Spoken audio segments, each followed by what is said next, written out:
हमारी सेनाओं के चिन्हों पर आज भी गुलामी के प्रतीक अब तक क्यों बने हुए थे, हम एक के बाद एक हटा रहे हैं। अगर आप अंग्रेजों से प्रेरित नहीं थे तो राजपथ को कर्तव्य पथ बनने के लिए मोदी का इंतजार क्यों करना पड़ा? आदरणीय सभापति जी,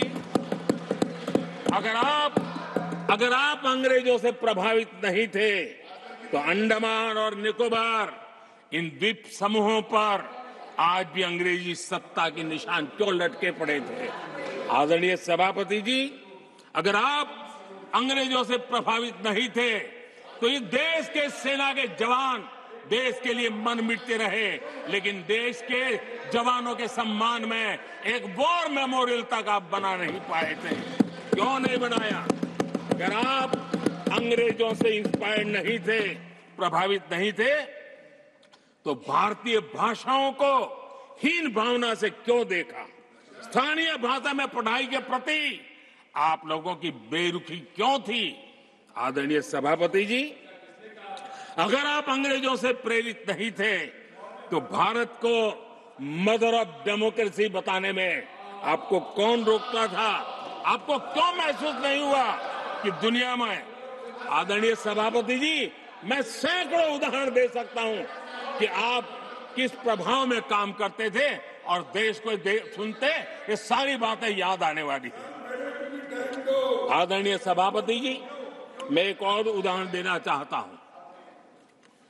कांग्रेस ने नैरेटिव फैलाया और इस नैरेटिव का परिणाम क्या हुआ कि भारत की संस्कृति और संस्कारों मानने वाले लोगों को बड़े हीन भाव से देखा जाने लगा, ढकियानों से मानने लगा गया, और इस प्रकार से एक हमारे अतीत के प्रति अन्याय करने की नौबत आई है।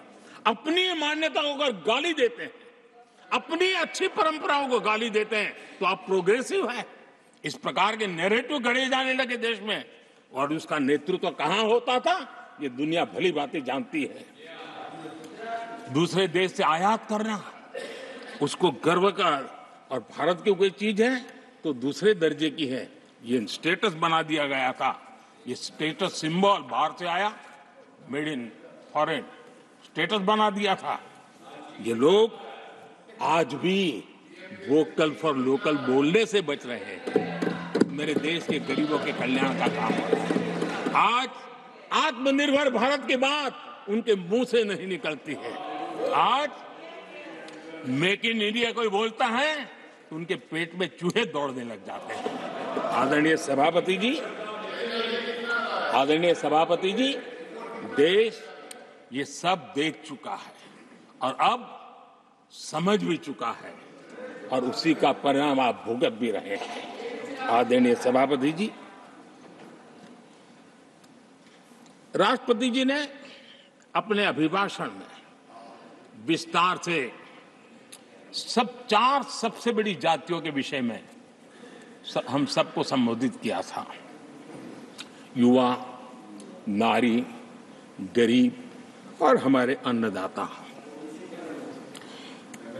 हम जानते हैं इनकी समस्याएं ज्यादातर एक समान है, उनके सपने भी एक समान है, और उसके समाधान अगर करने हैं तो थोड़ा 19-20 का फर्क पड़ेगा, लेकिन इन चारों वर्गों के समाधान के रास्ते भी एक ही हैं। और इसलिए उन्होंने बहुत ही उपयुक्त रूप से राष्ट्र का मार्गदर्शन किया है कि इन चार स्तंभों को मजबूत करिए, देश विकसित भारत की तरफ तेज गति से आगे बढ़ेगा।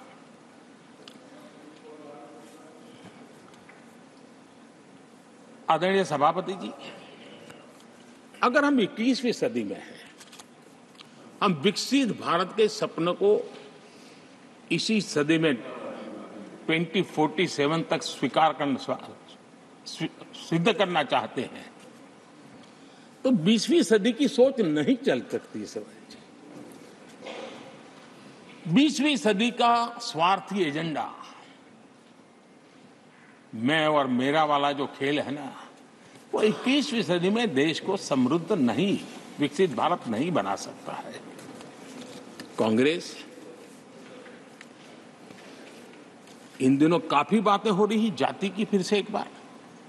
क्यों जरूरत पड़ गई उनको मैं तो नहीं जानता हूं, लेकिन अगर उनको जरूरत पड़ी है तो पहले जरा अपने गरिबान में झांके, उनको पता चलेगा क्या किया है। दलित, पिछड़े और आदिवासी, कांग्रेस जन्मजात उनकी सबसे बड़ी विरोधी रही है।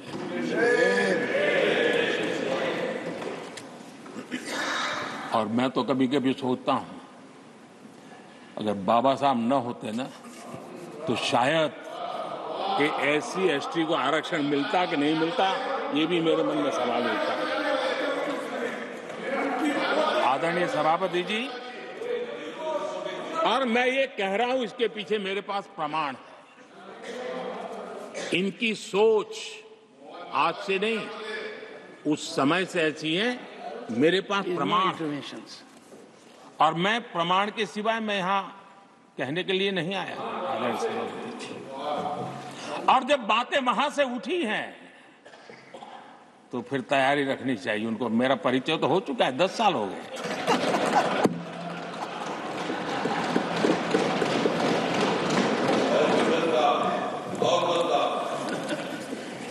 एक बार,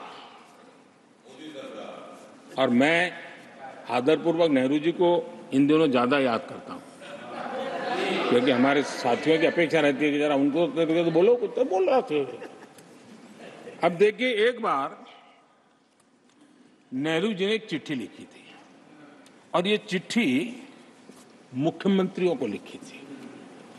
मैं उसका अनुवाद पढ़ रहा हूं। उन्होंने लिखा था, ये देश के प्रधानमंत्री पंडित नेहरू जी द्वारा उस समय के देश के मुख्यमंत्रियों को लिखी गई चिट्ठी है, ऑन रिकॉर्ड है। मैं अनुवाद पढ़ता हूं। मैं किसी भी आरक्षण को पसंद नहीं करता, और खासकर नौकरी में आरक्षण तो कतई नहीं। मैं ऐसे किसी भी कदम के खिलाफ हूं जो अकुशलता को बढ़ावा दे, जो दोयम दर्जे की तरफ ले जाए। ये पंडित नेहरू ने मुख्यमंत्रियों को लिखी हुई चिट्ठी है। और तब जाकर के मैं कहता हूं, ये जन्मजात इसके विरोधी है। नेहरू जी कहते थे, अगर एससी, एसटी, ओबीसी को नौकरियों में आरक्षण मिला तो सरकारी काम का स्तर गिर जाएगा। और आज जो आंकड़े गिनाते हैं ना कि इतने यहां है, इतने यहां है, उसका मूल यहां है, क्योंकि उस समय उन्होंने रोक दिया था, रिक्रूटमेंट ही मत करो। अगर उस समय सरकार में भर्ती हुई होती और वो प्रमोशन करते